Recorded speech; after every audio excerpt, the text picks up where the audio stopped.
Hello, my friends. This is The Art of Prepping. I hope you guys are doing good today. Today's topic, and I guess more of like a chat, is about how I kind of see some of the things unfolding right now in America. At the time of releasing this video, I see a lot of disturbing things, as you probably do see as well, and have been seeing for some time. The title of this is going to be Glorifying Thugs and Being Purposeless. You know, this is like the new American tradition, and I hope this tradition is broken very soon. It doesn't serve any real purpose but to destroy our great nation. And so first, I just want to talk about some trends that I see. I see un-American groups glorifying thugs and criminals. They hate America.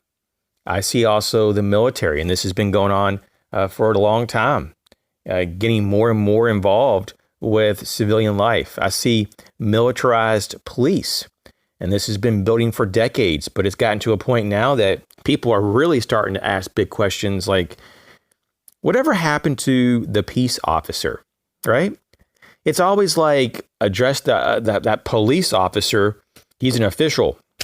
Police this and police that. What about the peace officers that we used to have?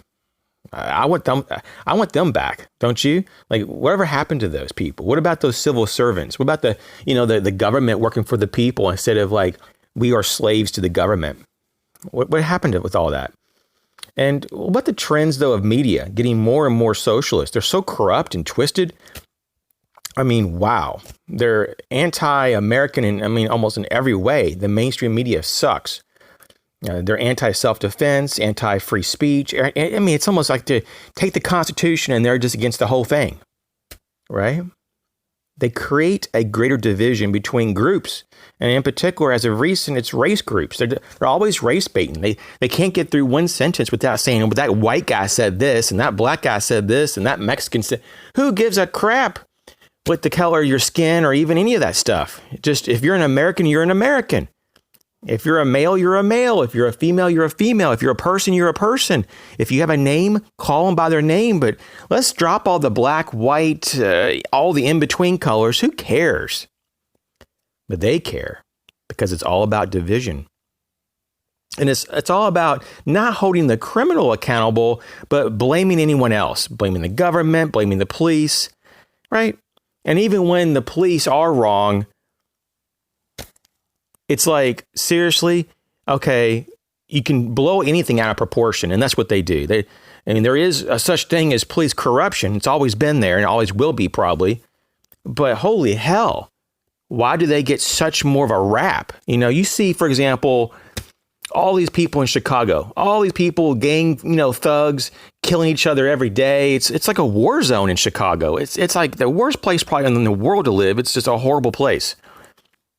And you almost get no coverage on that. Nothing. No big deal if it's a black on black.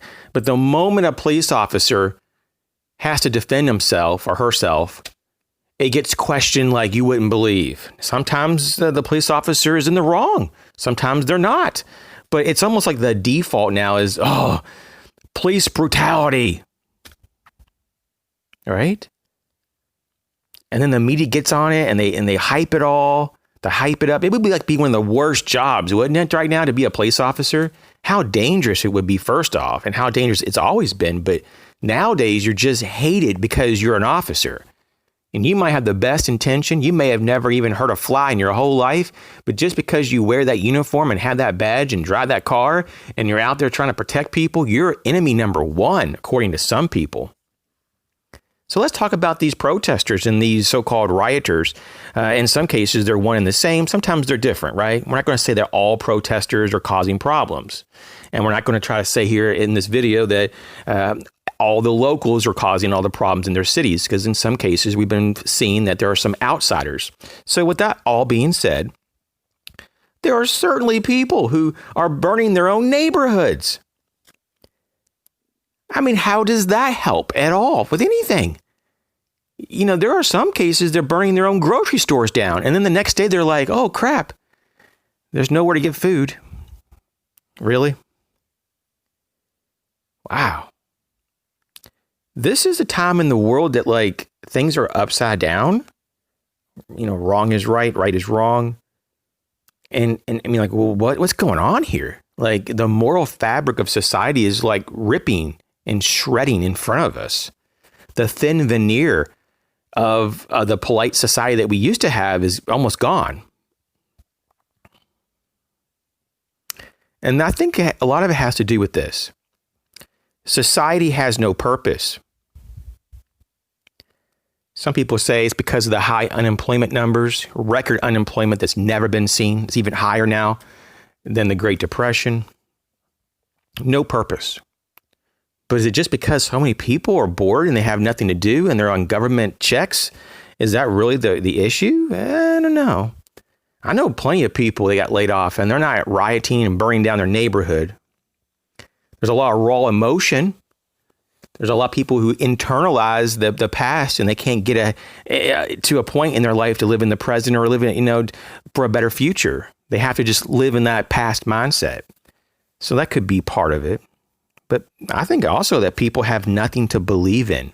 Nothing to believe in because science says we came from like pond scum and that we have really nothing special about us. There's no God. There's no meaning in any of this existence. We're just kind of a random chance. We mean nothing. That's what science says. So you have a society that's actually acting like what the science says. Is that a surprise? I don't think so.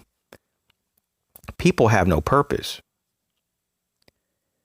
And then you have people using violence to protest violence. Really? That makes no sense. I mean, it's like there's nothing there that I can draw from that is useful, right? Like, wow. Some people say, well, you got to force change. Sometimes the best way to force change is with violence because they'll hear us then, right? Wow. Sometimes change can be done through violence, but it's normally not the kind of change you want. It's the type of change that's rushed through. It's only decisions are made through like emotions, not through like logic. And so we are at a very dangerous time in our history here in the U.S., right? We're in a crossroads. If we continue, we could go into regional civil war, a breakdown in government, a more militarized way of life in the near future. And if we do calm things down, maybe we can get a little more rational. If we have a few weeks even, just a few weeks to kind of calm down, things could get a lot better for a lot of people. They can think a little more clear-headed and get the emotion out, or at least minimize the emotion so you can think. So you tell me what you think. Are we glorifying thugs? Do we not have any purpose? It seems like that's the facts. And I hope this isn't the new American way of life. I hope these are not new traditions. Thanks for watching. Catch you later.